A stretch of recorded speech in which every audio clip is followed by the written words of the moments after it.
A very early morning Ryanair flight brings us to Barcelona for our Riviera cruise, and we're boarding shortly after 11. There are 3 other cruise ships in Barcelona with us today: Freedom of the Seas, Norwegian Epic and Celebrity Constellation.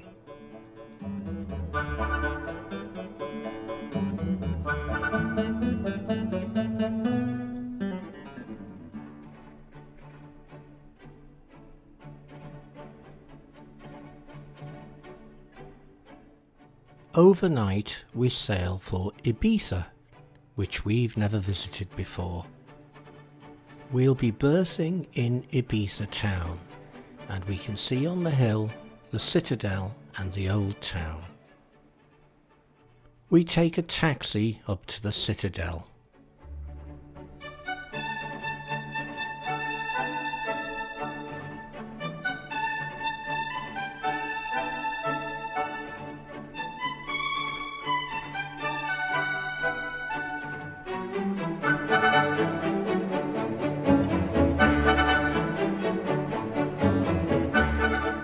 The fortifications were begun in 1554 by King Philip II of Spain. The cathedral was converted from a pre-existing non-religious building.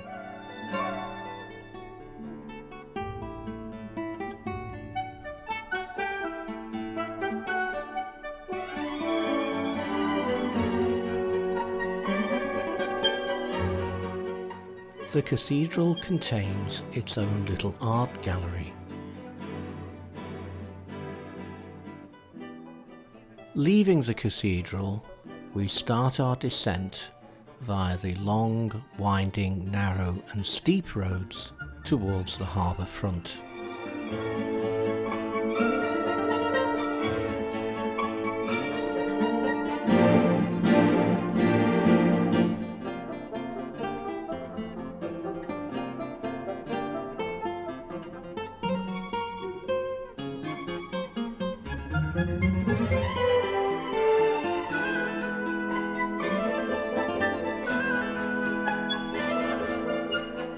We've reached the Passeig Vara del Rey, where we stop for a leisurely coffee.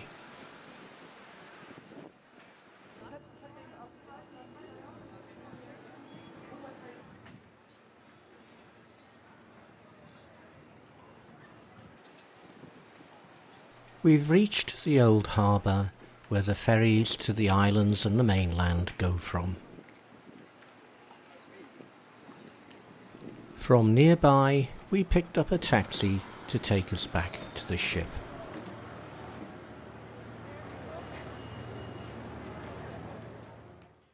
Our next stop is Ajaccio, or Ajaccio, in Corsica. We arrive early in the afternoon and have to wait while Saga Sapphire vacates the berth that we are due to dock at.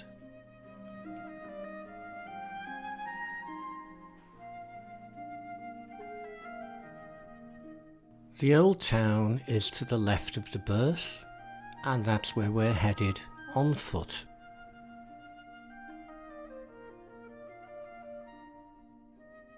The cathedral was built in the late 16th century and is where Napoleon Bonaparte was baptized.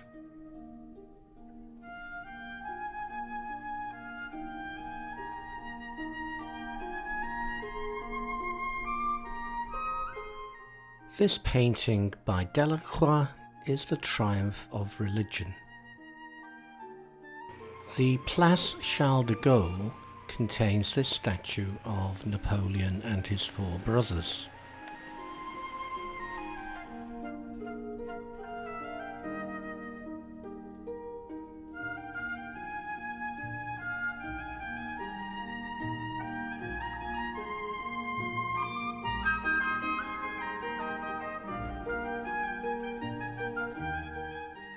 Another statue of Napoleon, this time in Place Foch.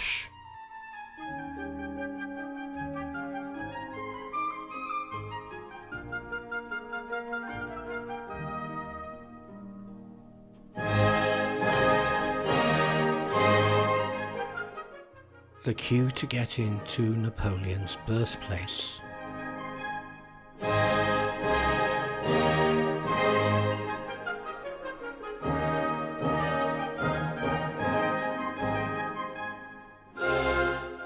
The Imperial Chapel was built to house the tombs of Napoleon's relatives. And so back to the ship.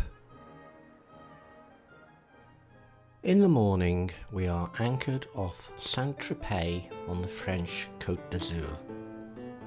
The small luxury cruise ship Sea Dream 2 is also anchored here.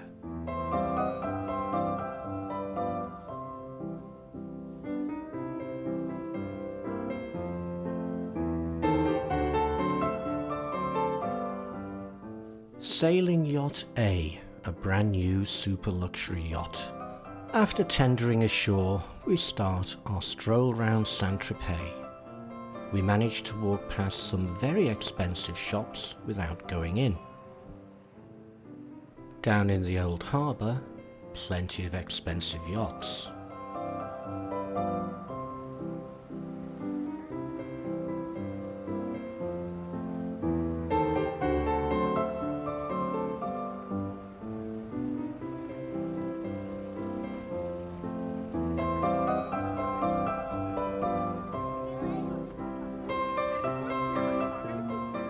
We stop for an expensive coffee at Le Sénéchier with a good view of the harbour.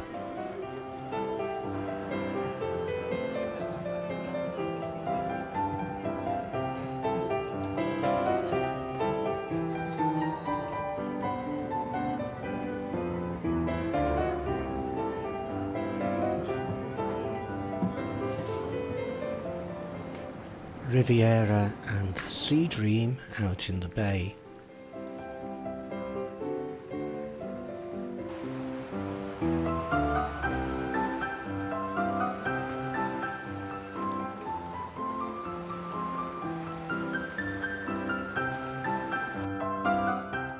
Time to start heading back to Riviera.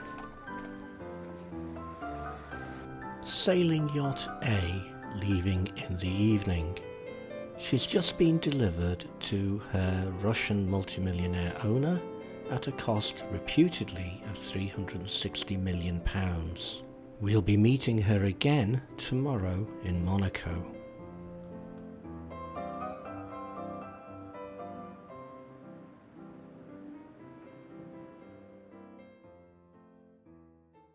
Next morning we're coming alongside in Monaco, and we'll be here till midnight.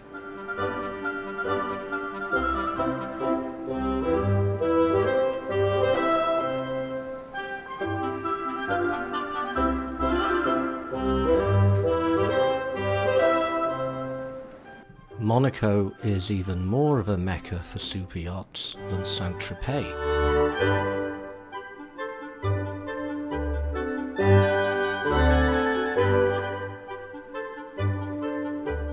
Our berth gives us a good view of the Opera House and Casino. We've opted to use the hop-on hop-off bus today. The Formula One Grand Prix was held only a few days ago. The bus follows a lot of the Grand Prix route, and so we can see the work dismantling the stands and so on that were created for the event. Just passing Casino Square.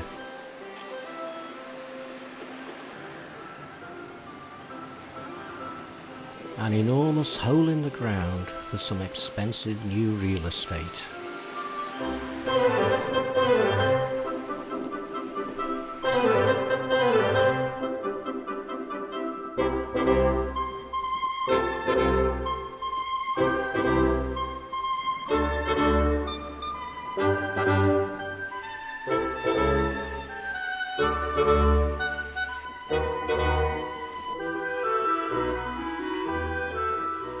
This is the Prince's Palace.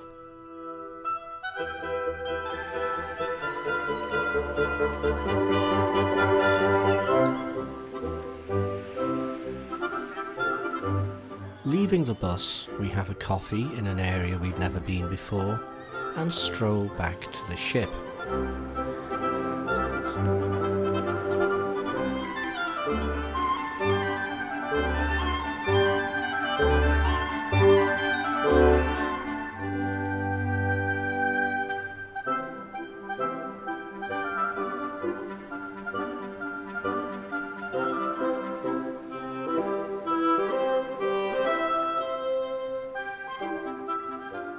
In the harbour there's Sailing Yacht A again, and its predecessor Motor Yacht A.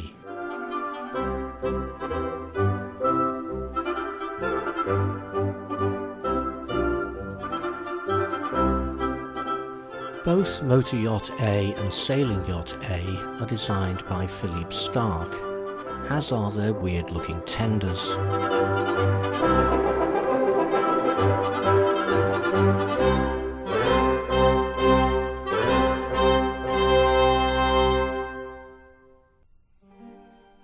The following morning we're anchored off Portofino on Italy's Ligurian coast. Castello Brown up on the hill. Our tender service has started, so we're off ashore. More yachts.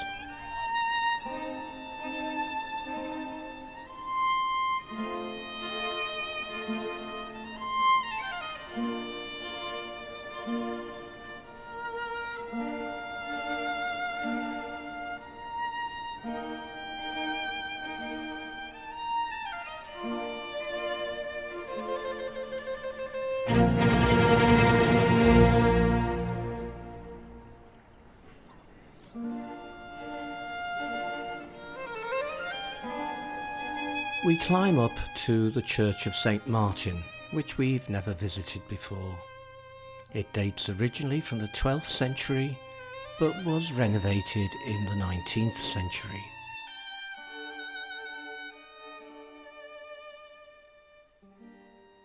Leaving the church, we continue along towards the main road above the town. And then we head back down to the harbour for our morning coffee break.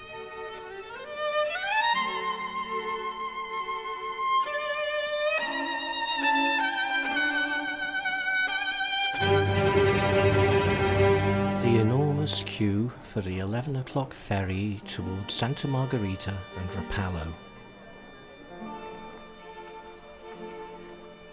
Back to the landing stage to wait for our tender back to the ship.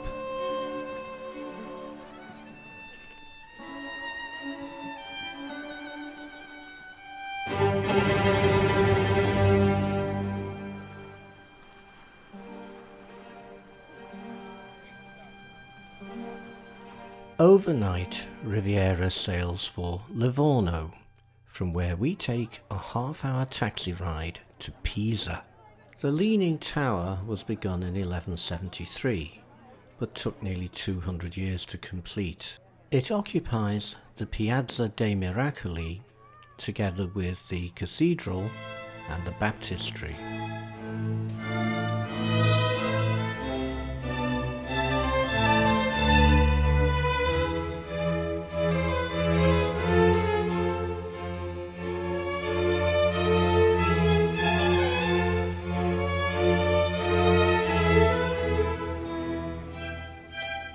The cathedral was begun in 1064.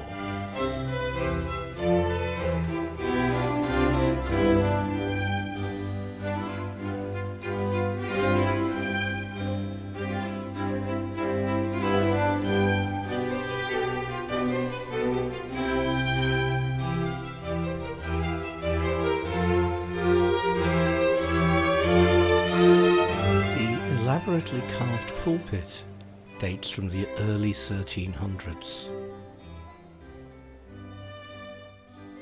The original ceiling was destroyed in a fire in 1595, and this is the replacement.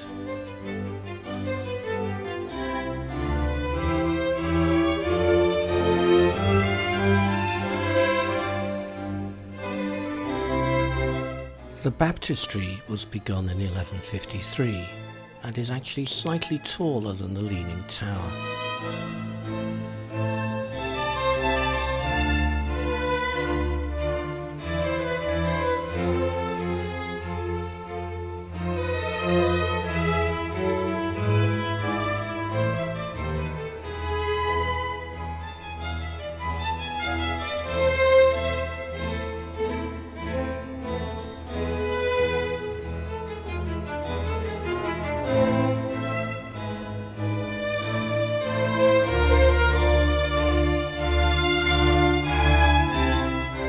Glad we came early. By the time we left, the crowds were getting very heavy. And so to Civitavecchia, the port for Rome, and following us in, Cunard's Queen Elizabeth. The Eque Hotel in central Rome, next to the Opera House, where we are staying for 3 nights. Nearby is the Piazza della Repubblica.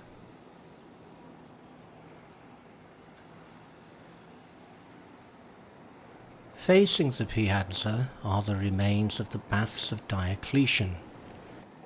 This vast structure was completed just after 300 AD. Parts of it contain some elements of the National Museum of Rome. Today it's hosting a celebration of villages with various performing groups taking part.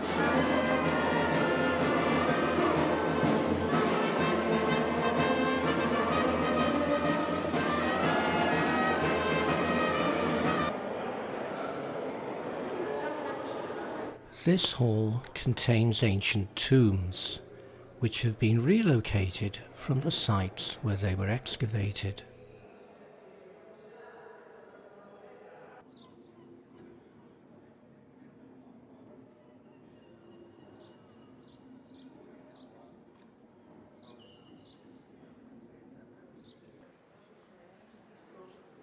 In the 16th century, a Carthusian monastery was built in the ruins, and this is the large cloister.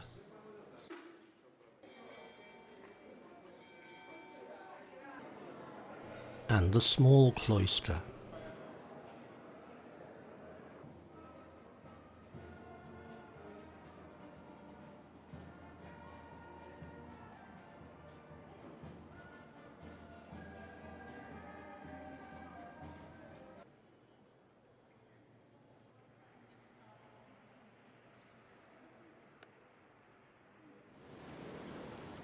Also built within the ruins is the 16th century church of Santa Maria degli Angeli, in which Michelangelo had some hand in the original designs.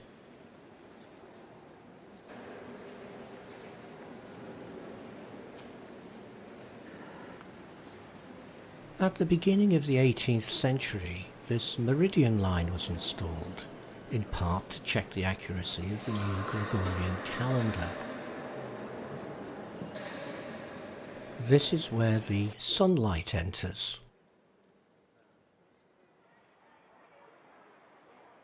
Next morning we have an appointment at St. Peter's to visit the tomb of St. Peter beneath the basilica.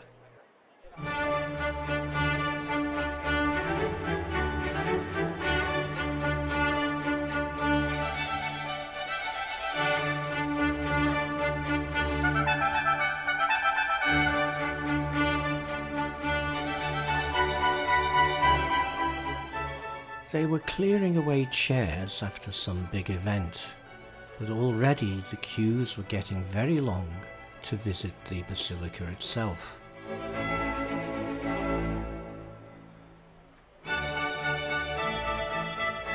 It's not allowed to take pictures in the excavations beneath St. Peter's, but when we emerge, we can go into the church without having to wait in the queue. Michelangelo's Pietà, now protected behind thick glass.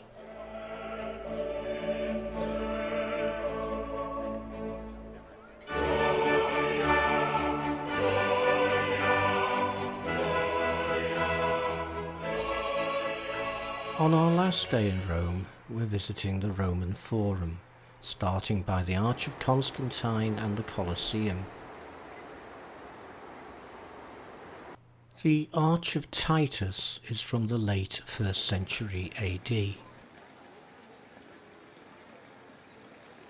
We are walking along the Via Nova, just above the main line into the Forum, and to our left is the Palatine Hill.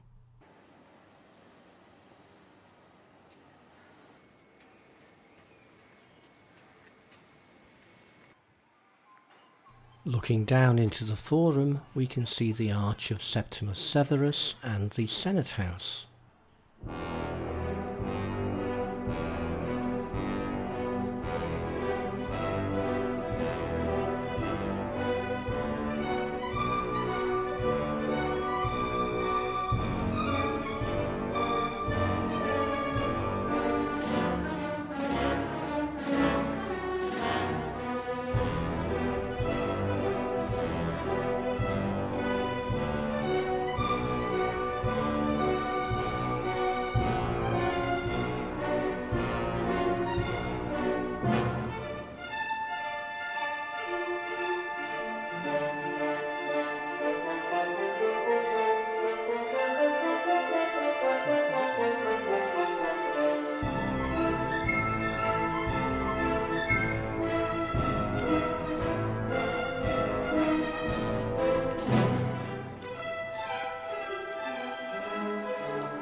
After leaving the Forum and having a coffee break, we walked past the Colosseum and past the remains of a gladiator training school